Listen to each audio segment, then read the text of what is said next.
Di sebuah lereng gunung hiduplah seorang gadis bernama Sukma. Kecantikannya memancar bagai bulan purnama. Sorot mata yang tajam namun tetap hangat. Rambut hitam panjang bergelombang, kulit seputih dan selembut awan. Namun, di balik kecantikannya ada kisah kelam di pelupuk matanya. Sukma adalah seorang penari yang disegani karena keahliannya.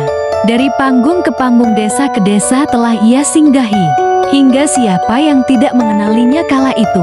Nahas, Sukma harus terbunuh secara mengenaskan akibat perampokan yang menimpanya. Jasadnya yang masih mengenakan kostum tari dibuang ke jurang. Kini, nama itu adalah nama yang tidak boleh disebut. Sukma seringkali menampakkan wujud yang mengerikan dengan suara tangis yang memecah hening malam. Warga desa kebingungan dengan fenomena yang terjadi. Di satu sisi mereka kasihan pada Sukma dan hendak menolong mengangkat jasadnya dari jurang, namun di sisi lain mereka tidak tahu bagaimana caranya.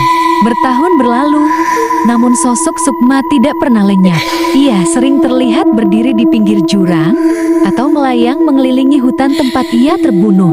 Banyak yang mengatakan bahwa sosok itu mencari teman, ada juga yang bilang bahwa sosok itu hanya tidak bisa kembali dan hanya mengharap kedamaian.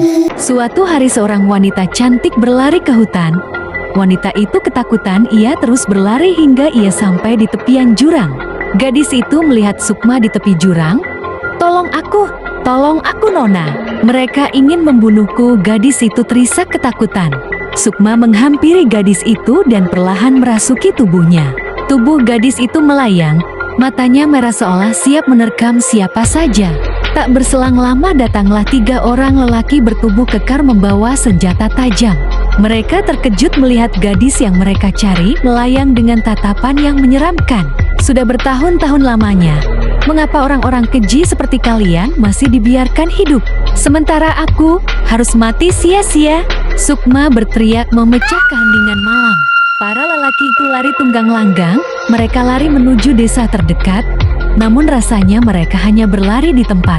Mereka berlari hingga waktu subuh tiba, dan akhirnya pingsan di dalam hutan. Gadis muda itu pun pingsan di tepi jurang. Warga desa yang menemukannya membawa gadis itu dan merawatnya hingga ia tersadar. Setelah sadar, gadis itu menceritakan semuanya. Cerita cepat tersebar hingga ke seluruh penjuru. Sukma si hantu penari membalas dendam. Sebagian warga desa mulai menaruh sesaji di tepian jurang. Banyak dari mereka yang meminta bantuan Sukma untuk membalas dendam, hingga meminta harta. Aneh, tapi itulah yang terjadi. Manusia yang masih hidup mereka terlupa tentang bagaimana Sukma binasa, hingga yang terpikirkan hanyalah kepentingan diri sendiri.